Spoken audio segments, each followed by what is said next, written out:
କାହାକୁ ଆପଣଙ୍କ ଜୀବନରେ ପ୍ରାଧାନ୍ୟତା ଦେଉଛନ୍ତି? କାରଣ ଆପଣ ଯାହାକୁ ଅଧିକ ଗୁରୁତ୍ୱ ଦିଅନ୍ତି ହୁଏତ ତାହାଙ୍କର ହିଁ ସେବା କରିଥାନ୍ତି। ଆମେ କ'ଣ ଅନୁଭବ କରୁଛୁ କି ଯେ ଏପର୍ଯ୍ୟନ୍ତ ଯେଉଁ ଈଶ୍ୱର ଆମ ପ୍ରତି ବିଶ୍ୱସ୍ତ ଅଟନ୍ତି ଆମେ ତାହାଙ୍କର ସେବା କରୁଛୁ? ପୁଣି ଥରେ ଆମେ ନିଜ ଜୀବନକୁ ତାହାଙ୍କଠାରେ ସମର୍ପଣ କରିବା କି? ତେବେ ସେ ଆମକୁ ଆଶୀର୍ବାଦ କରିବେ। ଯୀଶୁଙ୍କ ମଧୁର ବାକ୍ୟ ଚଲା ପଥେ ସାଜେ ଦୀପ ଆମରି ଚରଣ ପାଇଁ ଅଲିଭ ଆଲୋକ ଦେଇ ଜୀବନର ପ୍ରତିପାଦେ ଜୀବନର ପ୍ରତିପାଦେ ବଢ଼ାଏ ସେ ସତ୍ୟ ପଥେ ପଥ ପ୍ରଦର୍ଶିକା ସେ ଯେ ପଥ ପ୍ରଦର୍ଶିକା ପଥ ପ୍ରଦର୍ଶିକା ପଥ ପ୍ରଦର୍ଶିକା। প্রিয় দর্শক বন্ধু নমস্কার। প্রভু যীশু খ্রিস্টଙ୍କର মধুর নামରେ ଆପଣଙ୍କୁ ପଥ ପ୍ରଦର୍ଶିକା କାର୍ଯ୍ୟକ୍ରମକୁ ସ୍ୱାଗତ କରୁଛି। ଆପଣ ଆଜି କେମିତି ଅଛନ୍ତି? ମୁଁ ବିଶ୍ୱାସ କରେ ଈଶ୍ୱରଙ୍କର ମହାଦୟା ଏବଂ ଅନୁଗ୍ରହ ହେତୁ ଆପଣ ଏବଂ ଆପଣଙ୍କର ପରିବାର ନିଶ୍ଚୟ ଭଲରେ ଅଛନ୍ତି। ଆପଣ ନିୟମିତ ଆମମାନଙ୍କର ଏହି କାର୍ଯ୍ୟକ୍ରମ ଦେଖୁଛନ୍ତି ଏବଂ ଏଥିରୁ ଶିକ୍ଷା ଲାଭ କରୁଛନ୍ତି। ସେଥିପାଇଁ ଆମମାନେ ବହୁତ ଆନନ୍ଦିତ ଅଟୁ। ଆପଣଙ୍କର ସୁଚିନ୍ତିତ ମତାମତ ଆମମାନଙ୍କୁ ଜଣାଇବା ପାଇଁ ଭୁଲନ୍ତୁ ନାହିଁ। টিভি স্ক্রিন্রে যে নম্বরটি দিয়াযাଉଛି ସେହି ନମ୍ବରରେ ଆଜି ହିଁ ଆମ ସହିତ ଯୋଗାଯୋଗ କରନ୍ତୁ। ଆପଣଙ୍କର ଫୋନ୍ କଲ୍ର ଅପେକ୍ଷାରେ ଆମମାନେ ଅଛୁ। ପ୍ରିୟ ବନ୍ଧୁ, ଆମମାନେ ଏହି ଦିନମାନଙ୍କରେ ଜିହୋସିଓ ପୁସ୍ତକକୁ ଅଧ୍ୟୟନ କରୁଅଛୁ। ଆଜି ଆମମାନେ ପୁସ୍ତକର ଶେଷ ଅଧ୍ୟାୟରେ ଆସି ପହଞ୍ଚିଛୁ। ଜିହୋସିଓ ମୃତ୍ୟୁ ପୂର୍ବରୁ ତାଙ୍କର ଶେଷ ବାର୍ତ୍ତା ସେ ଲୋକମାନଙ୍କୁ ଦେଉଛନ୍ତି। ଏତେ ବର୍ଷ ଧରି ସେ ସେମାନଙ୍କୁ ନେତୃତ୍ୱ ଦେଇ ଆସିଲେ। ଆତ୍ମିକ ଭାବରେ ସେମାନଙ୍କୁ କଢ଼େଇ ନେଲେ, ଦେଶକୁ ଅଧିକାର କରି ସେମାନଙ୍କ ମଧ୍ୟରେ ଭାଗ କରିଦେଲେ, ଯେପରି ସେମାନେ ନିଜ ନିଜ ରାଜ୍ୟ ବା ନିଜ ନିଜ ଅଞ୍ଚଳରେ ବାସ କରିବେ। ମୂଷା ମଧ୍ୟ ଠିକ୍ ତାହା ହିଁ କରିଥିବା ଆମେ ଲକ୍ଷ୍ୟ କରୁଛୁ। ଲେଖାଯାଏ ଯେ ଜିହୋସିଓ ସିଖିମରେ ଇସ୍ରାଏଲର ନେତାମାନଙ୍କୁ ଏକତ୍ର କଲେ। ସେ ତାହାଙ୍କର ଶେଷ ସମ୍ବାଦ ବା ଶେଷ ବାର୍ତ୍ତା ସେଠାରେ ସେମାନଙ୍କୁ ଦେଉଅଛନ୍ତି। କାହିଁକି ଜିହୋସିଓ ଇସ୍ରାଏଲର ନେତାମାନଙ୍କୁ ସିଖିମ ନାମକ ସ୍ଥାନରେ ଏକତ୍ର କଲେ? ଶିଲୋହ ଯେଉଁଠାରେ ସମାଗମ ତମ୍ବୁ ଥିଲା ସେଠାରେ ସେମାନଙ୍କୁ ଏକାଠି କଲେ ନାହିଁ। କାହିଁକି ଏ ପ୍ରକାର କଲେ?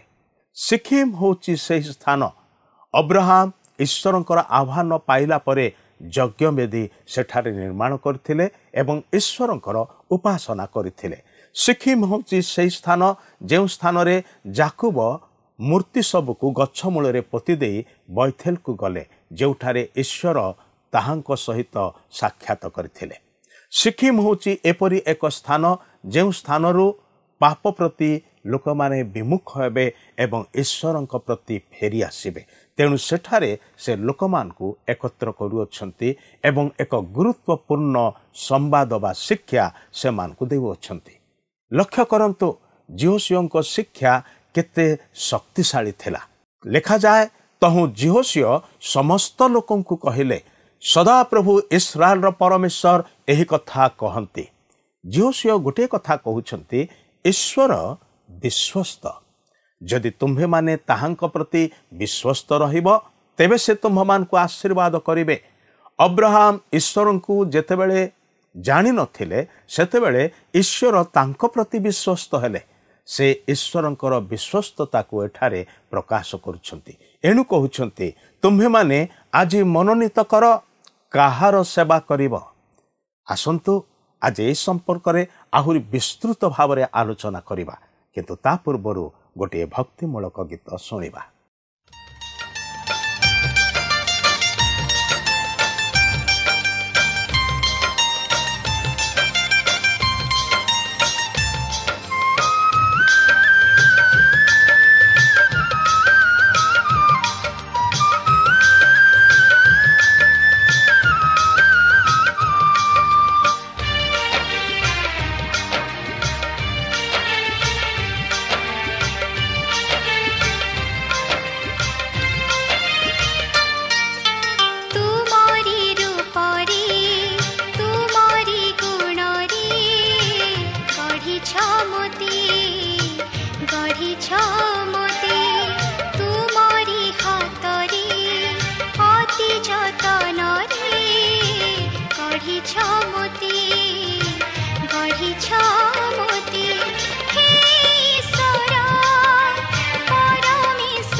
ଆସନ୍ତୁ ବର୍ତ୍ତମାନ ଆମେ ପ୍ରଭୁଙ୍କର ବାକ୍ୟ ମଧ୍ୟକୁ ଯିବା। ଆଜି ଆମେ ଜିଓସିଓ ପୁସ୍ତକର ଶେଷ ପର୍ବ ଅର୍ଥାତ୍ 24 ପର୍ବଟିକୁ ଅଧ୍ୟୟନ କରିବା ନିମନ୍ତେ ଯିବା। ତେବେ ଜିଓସିଓ 24 ପର୍ବର ପ୍ରଥମ 2 ପଦରେ ଏହିପରି ଲେଖା ଅଛି, ଅନନ୍ତର ଜିଓସିଓ ଇସ୍ରାଏଲ୍ ବଂଶ ସମୂହକୁ ସିଖିମ୍ରେ ଏକତ୍ର କରି ସେମାନଙ୍କ ପ୍ରାଚୀନ ବର୍ଗକୁ ଓ ସେମାନଙ୍କ ପ୍ରଧାନମାନଙ୍କୁ ଓ ସେମାନଙ୍କ ବିଚାରକର୍ତ୍ତୃଗଣଙ୍କୁ ଓ ସେମାନଙ୍କ ଅଧ୍ୟକ୍ଷମାନଙ୍କୁ ଡକାଇଲା। ତହିଁରେ ସେମାନେ ସଦାପ୍ରଭୁଙ୍କ ସମ୍ମୁଖରେ ଠିଆ ହେଲେ। ତେଣୁ ଜିଓସିଓ ସମସ୍ତ ଲୋକଙ୍କୁ କହିଲେ, ସଦାପ୍ରଭୁ ଇସ୍ରାଏଲ୍ର ପରମେଶ୍ୱର ଏହି କଥା କହନ୍ତି, ପୂର୍ବକାଳରେ ତୁମମାନଙ୍କ ପୂର୍ବପୁରୁଷ ଅବ୍ରାହମ ଓ ନାହରର ପିତା ତେରହ ପ୍ରଭୃତି ନଦୀ ସେପାରିରେ ବାସ କରି ଅନ୍ୟ ଦେବତାମାନଙ୍କର ସେବା କରୁଥିଲେ। ଏହି ଅଂଶରେ ଆପଣ ଏକ ଅତୀତର ଇତିହାସ ପ୍ରକାଶ ପାଇବାର ଲକ୍ଷ୍ୟ କରୁଥିବେ। ଆପଣ ଦେଖନ୍ତୁ, ଯେତେବେଳେ ଈଶ୍ୱର ଅବ୍ରାହମକୁ ତାଙ୍କର ସେହି କଲ୍ଦୀୟମାନଙ୍କ ଉର୍ ଦେଶରୁ ଅର୍ଥାତ୍ ସେହି ମେସୋପୋଟାମିଆ ଅଞ୍ଚଳରୁ ଆହ୍ୱାନ କଲେ, ସେତେବେଳେ ସେ ତାହାଙ୍କୁ ସେହି ପ୍ରତିମା ପୂଜାର ଗୃହ ମଧ୍ୟରୁ ଆହ୍ୱାନ କଲେ।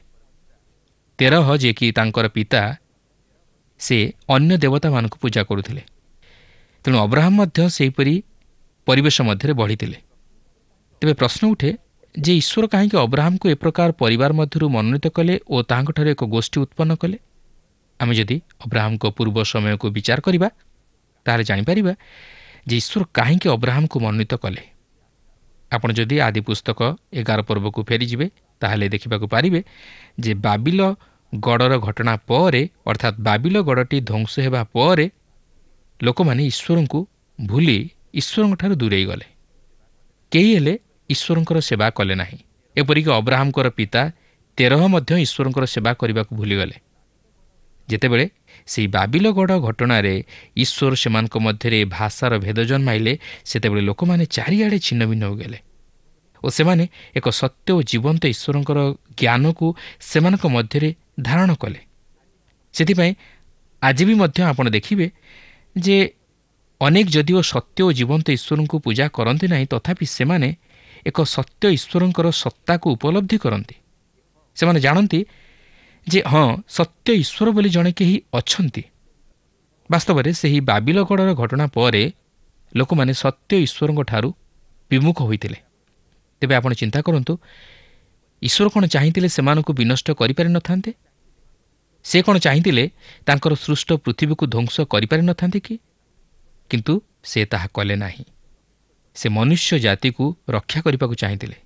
ତେଣୁକରି ସେ ଜଣେ ବ୍ୟକ୍ତିଙ୍କୁ ନେଇ ତାହା ସାଧନ କରିବାକୁ ଆରମ୍ଭ କଲେ।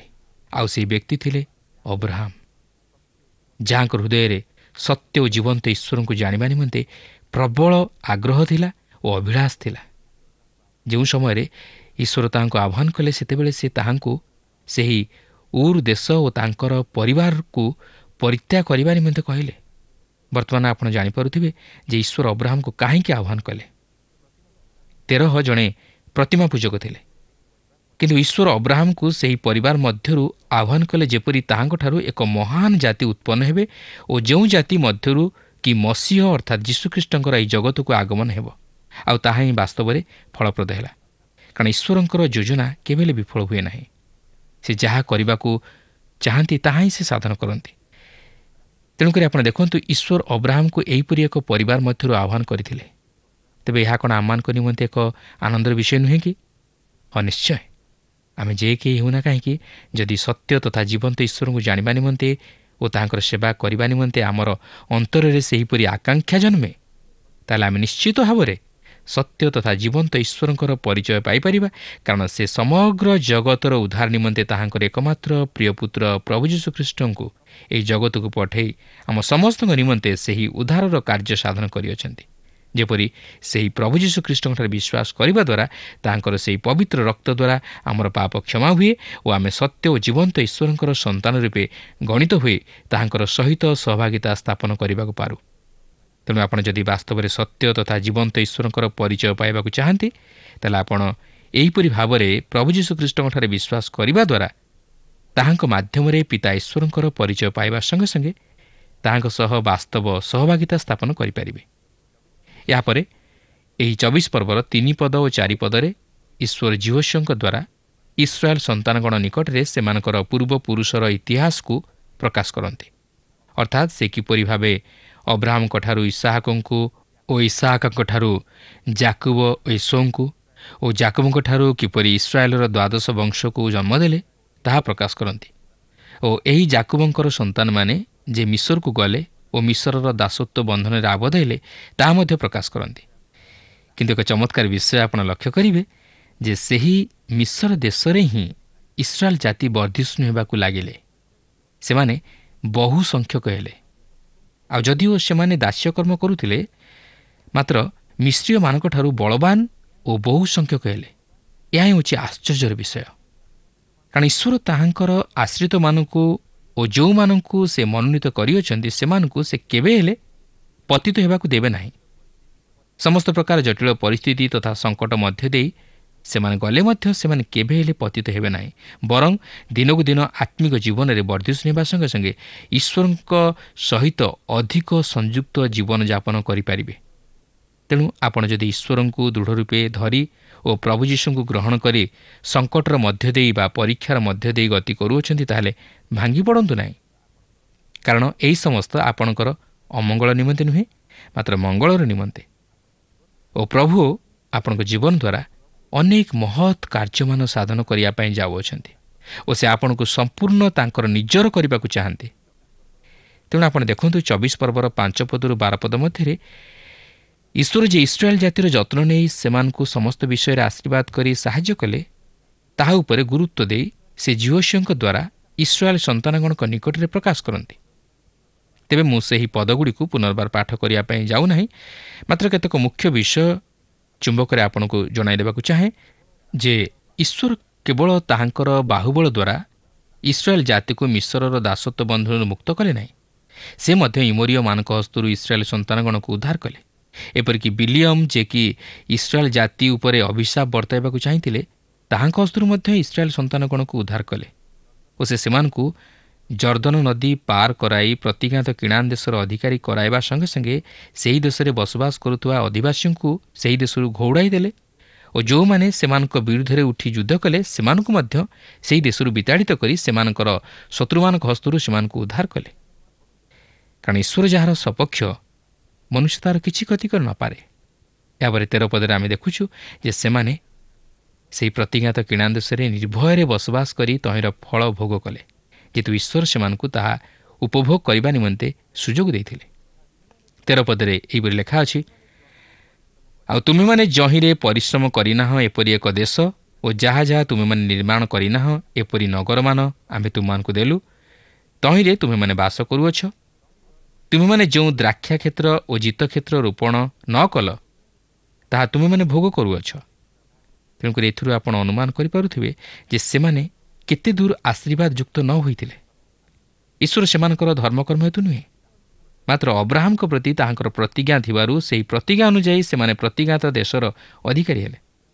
କିନ୍ତୁ ଦୁଃଖର ବିଷୟ, ସେମାନେ ସେହି ଦେଶର ସଭ୍ୟତାକୁ ଓ ସେହି ବିଜାତୀୟମାନଙ୍କର କାର୍ଯ୍ୟକଳାପରୁ ନିଜକୁ ପୃଥକ ରଖି ନ ପାରିବାରୁ ଓ ସେହି ବିଜାତୀୟ ଲୋକମାନଙ୍କର ସଭ୍ୟତାକୁ ଅନୁକରଣ କରିବାରୁ ସେମାନେ ପ୍ରତିମା ପୂଜାର ଘେର ମଧ୍ୟରେ ଥିଲେ।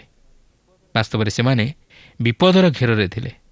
ତେଣୁ ଏହି ସମସ୍ତ ବିଷୟ ଚିନ୍ତା କରି ଯୋଶୁଆ ସେମାନଙ୍କୁ ସେମାନଙ୍କର ପୂର୍ବ ଇତିହାସକୁ ସ୍ମରଣ କରାଇ ଦେଇ ସେମାନଙ୍କୁ ଈଶ୍ୱରଙ୍କ ଉଦ୍ଦେଶ୍ୟରେ ବାସ୍ତବରେ ଉତ୍ସର୍ଗ କରନ୍ତି ଓ ସେମାନଙ୍କର ଜୀବନକୁ ଈଶ୍ୱରଙ୍କ ଉଦ୍ଦେଶ୍ୟରେ ପୂର୍ଣ୍ଣ ମାତ୍ରାରେ ଫେରାଇ ଆଣନ୍ତି। ତେଣୁ ସେ ଇସ୍ରାଏଲ ସନ୍ତାନଗଣକୁ ଏହିପରି କହନ୍ତି, ଯାହାକି 14-15 ପଦରେ ଲେଖା ଅଛି, ଏହେତୁ ଏବେ ସଦାପ୍ରଭୁଙ୍କୁ ଭୟ କର, ପୁଣି ସମ୍ପୂର୍ଣ୍ଣ ରୂପେ ଓ ସତ୍ୟତାରେ ତାହାଙ୍କର ସେବା କର। ଆଉ ତୁମମାନଙ୍କ ପୂର୍ବପୁରୁଷମାନେ ନଦୀ ସେପାରିରେ ଓ ମିଶ୍ରରେ ଯେଉଁ ଦେବତାମାନଙ୍କର ସେବା କଲେ ସେମାନଙ୍କୁ ଦୂର କର। ତୁମେମାନେ ସଦାପ୍ରଭୁଙ୍କର ସେବା କର। ଯଦି ବା ସଦାପ୍ରଭୁଙ୍କୁ ସେବା କରିବା ତୁମମାନଙ୍କ ଦୃଷ୍ଟିରେ ମନ୍ଦ ଦିଶେ, ତେବେ ତୁମେମାନେ କାହାର ସେବା କରିବ ତାହା ଆଜି ମନୋନୀତ କର। କି ନଦୀ ସେପାରିରେ ତୁମମାନଙ୍କ ପୂର୍ବପୁରୁଷମାନେ ଯେଉଁ ଦେବତାମାନଙ୍କୁ ସେବା କଲେ ସେମାନଙ୍କ, କିମ୍ବା ଯେଉଁ ଇମୋରୀୟମାନଙ୍କ ଦେଶରେ ତୁମେମାନେ ବାସ କରୁଅଛ ସେମାନଙ୍କ ଦେବତାମାନଙ୍କୁ ସେବା କରିବ, ଏହା ମନୋନୀତ କର।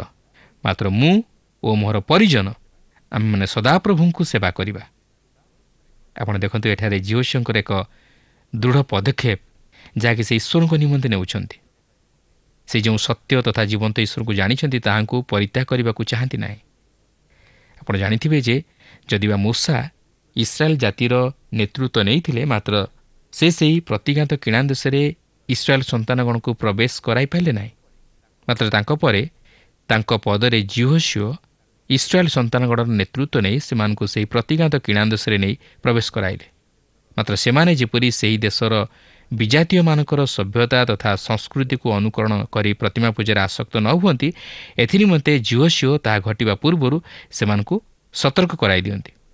ବାସ୍ତବରେ ଏହା ଏକ ଗୁରୁତ୍ୱପୂର୍ଣ୍ଣ ଆହ୍ୱାନ, କାରଣ ଇସ୍ରାଏଲ୍ ସନ୍ତାନଗଣ ଯେପରି ଈଶ୍ୱରଙ୍କ ସହିତ କରିଥିବା ସେମାନଙ୍କର ଶପଥକୁ ସ୍ମରଣ କରି ତାହା ରକ୍ଷା କରନ୍ତି, ଏଥିନିମନ୍ତେ ଜିହୋଶୁଆ ସେମାନଙ୍କୁ ଈଶ୍ୱରଙ୍କ ନିମନ୍ତେ ଦୃଢ଼ ପଦକ୍ଷେପ ନେଇ ଛିଡ଼ା ହେବାକୁ ଆହ୍ୱାନ ଦିଅନ୍ତି। ସେ କେବଳ ସେମାନଙ୍କୁ କହନ୍ତି ନାହିଁ, ମାତ୍ର ନିଜକୁ ମଧ୍ୟ ସେମାନଙ୍କ ସହିତ ଯୋଗ କରି କହନ୍ତି, ତୁମେମାନେ କାହାର ସେବା କରିବ ତାହା ଆଜି ମନୋନୀତ କର, ମାତ୍ର ମୁଁ ଓ ମୋର ପରିଜନ ଆମ୍ଭେମାନେ ସଦାପ୍ରଭୁଙ୍କୁ ସେବା କରିବା।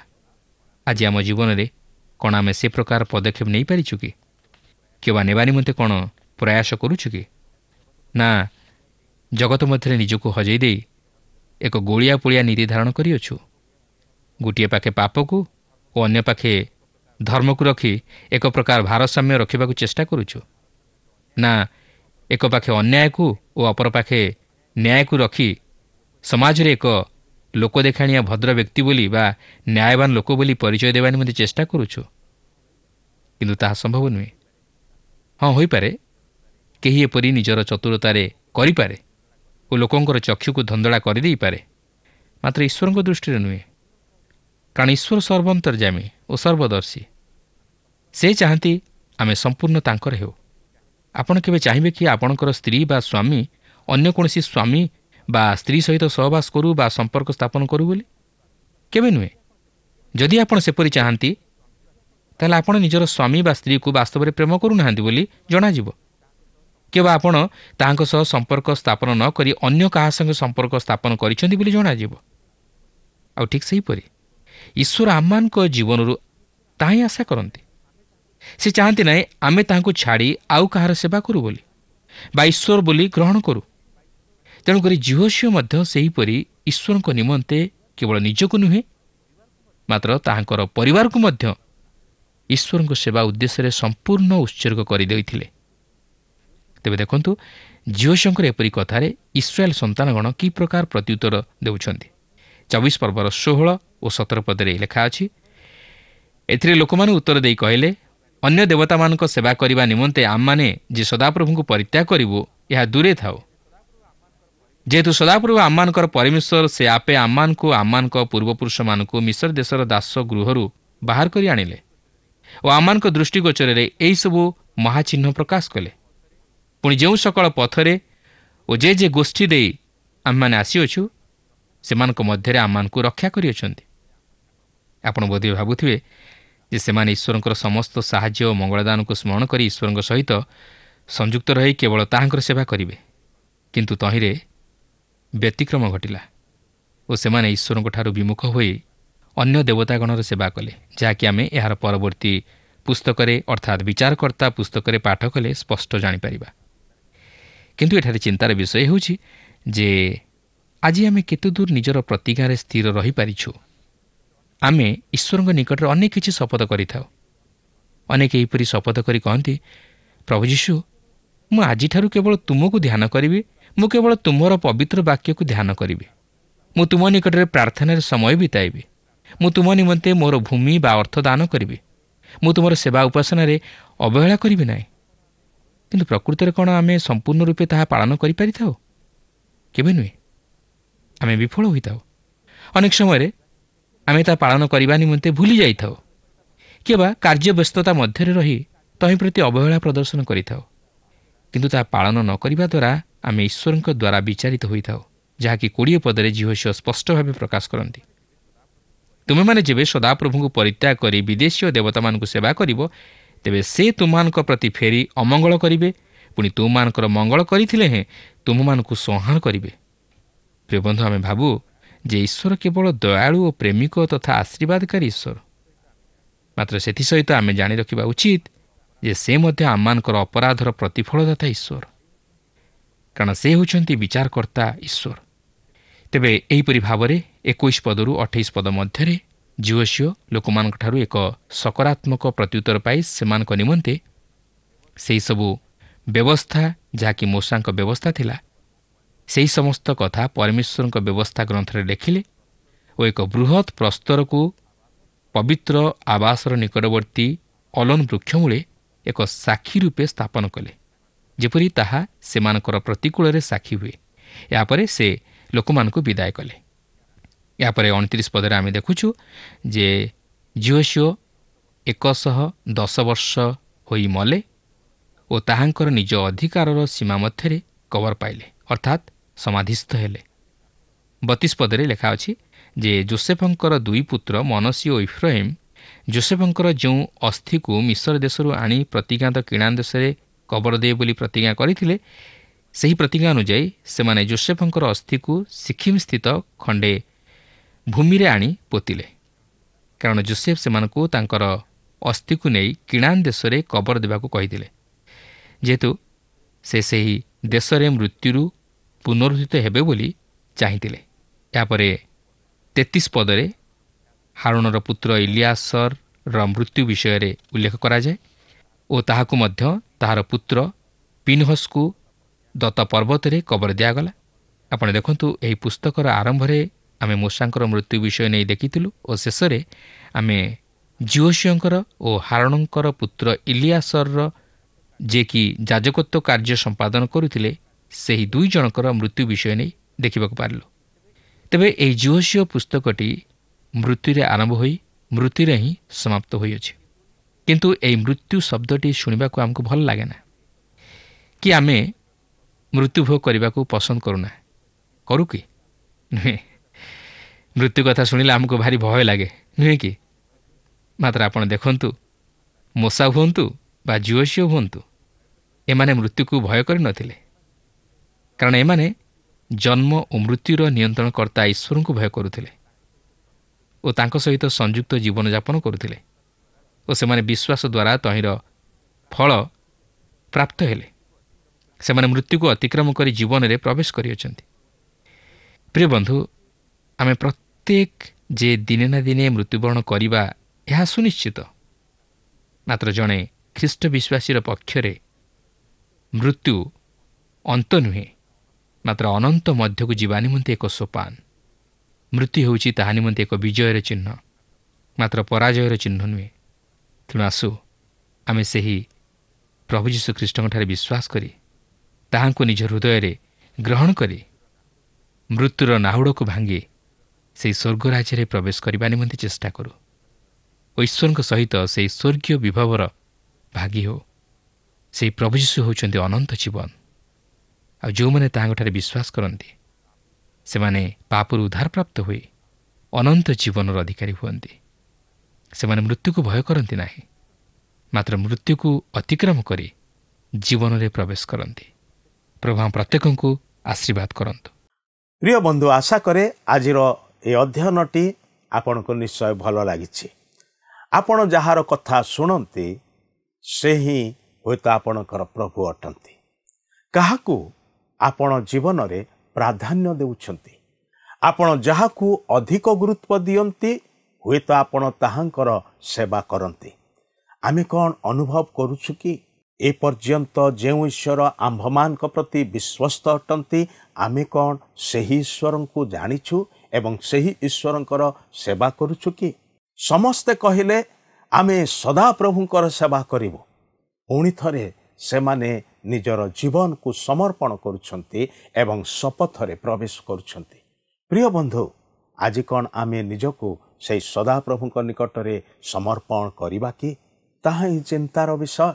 ଆଜି ତ ଆମମାନଙ୍କର ଆଲୋଚନାର ସମୟ ଏଇଠି ସରିଯାଇଛି। ପରବର୍ତ୍ତୀ କାର୍ଯ୍ୟକ୍ରମରେ ପୁଣି ଥରେ ଆପଣଙ୍କ ସହିତ ସାକ୍ଷାତ ହେବ। ବିଦାୟ ନେବା ପୂର୍ବରୁ ପଦେ ପ୍ରାର୍ଥନା କରିବାକୁ ଚାହୁଁଛି। ମୋ ସହିତ ପ୍ରାର୍ଥନାରେ ଯୋଗ ଦିଅନ୍ତୁ। ପ୍ରିୟ ପ୍ରଭୁ, ତୁମେ ବିଶ୍ୱସ୍ତ ଏବଂ ବିଶ୍ୱାସଯୋଗ୍ୟ ଅଟ। ଧନ୍ୟବାଦ କରୁଅଛୁ। ଜିହୋଶୁଆଙ୍କର ଜୀବନ କାଳରେ ତୁମେ ସହିତରେ ହେଲ, ନେତୃତ୍ୱ ଦେବାରେ ସହାୟତା ଦେଲ ଏବଂ ତାହାଙ୍କର ଶେଷ ବାର୍ତ୍ତାରେ ଲୋକମାନଙ୍କୁ ସେ ଆହ୍ୱାନ ଦିଅନ୍ତି ସେମାନେ କାହାର ସେବା କରିବେ। ଲୋକମାନେ ସେଦିନ ସଦାପ୍ରଭୁଙ୍କର ସେବା କରିବା ପାଇଁ ନିଷ୍ପତ୍ତି ନେଲେ, ମନୋନୀତ କଲେ। ଆଜି ଆମମାନଙ୍କୁ ମଧ୍ୟ ସାହାଯ୍ୟ କର, କେବଳ ତୁମର ସେବା କରିବାକୁ ଯେପରି ଆମେ ନିଜ ନିଜକୁ ସମ୍ପୂର୍ଣ୍ଣ ରୂପେ ସମର୍ପଣ କରିବୁ, ଉତ୍ସର୍ଗ କରିବୁ, ଅନୁଗ୍ରହ କର। ଏହି ପ୍ରାର୍ଥନା ପ୍ରଭୁ ଯୀଶୁ ଖ୍ରୀଷ୍ଟଙ୍କର ପବିତ୍ର ନାମରେ ପିତାଙ୍କ ଚରଣ ତଳେ ଉତ୍ସର୍ଗ କରୁଅଛୁ। ଆମେନ୍। ବହୁତ ବହୁତ ଧନ୍ୟବାଦ। ପ୍ରଭୁ ଆପଣଙ୍କୁ ଆଶୀର୍ବାଦ କରନ୍ତୁ। প্রিয় দর্শক বন্ধু, বিশ্বাস করু ଆପଣଙ୍କୁ ଆମ ପଥ ପ୍ରଦର୍ଶିକା କାର୍ଯ୍ୟକ୍ରମ ନିଶ୍ଚୟ ଭଲ ଲାଗିଥିବ। ଅନୁରୋଧ କରେ ଆପଣ 044490812996 ନମ୍ବରରେ ନିଶ୍ଚୟ ଗୋଟିଏ ମିସ୍ଡ କଲ୍ ଦେବେ। ଆପଣଙ୍କ ମିସ୍ଡ କଲ୍ର ଅପେକ୍ଷାରେ ଅଛୁ। ମୁଁ ଆନନ୍ଦର ସହ ଜଣାଉଛି ଯେ ପ୍ରତ୍ୟେକ ମିସ୍ଡ କଲ୍ ଦାତାଙ୍କ ମଧ୍ୟରୁ ଯିଏ ଅଧିକ ମିସ୍ଡ କଲ୍ ଦେଇଥିବେ ତାଙ୍କୁ ପୁରସ୍କୃତ କରାଯିବ। ପୁଣି ସେହି ଦର୍ଶକ ବନ୍ଧୁଙ୍କ ନାମ ଓ ଫଟୋ ଆମ କାର୍ଯ୍ୟକ୍ରମ ଶେଷରେ ଦିଆଯିବ। ଗତ ସପ୍ତାହର ବିଜୟ ଦର୍ଶକ ବନ୍ଧୁ ହେଲେ ରାୟଗଡ଼ାରୁ ଫିଲିୟମ ଦଳ ବେହେରା ଓ ପରିବାର। ପ୍ରାର୍ଥନା ଓ ଅଧିକ ଜାଣିବା ନିମନ୍ତେ ଆମକୁ 9777221415 ନମ୍ବରରେ ଫୋନ୍ କରିବାକୁ ଭୁଲିବେ ନାହିଁ। ଆମ ଠିକଣା ଟିଭି ସ୍କ୍ରିନରେ ଦିଆଯାଇଅଛି। ଧନ୍ୟବାଦ। ଭଲରେ ରୁହନ୍ତୁ, ସୁସ୍ଥ ରୁହନ୍ତୁ।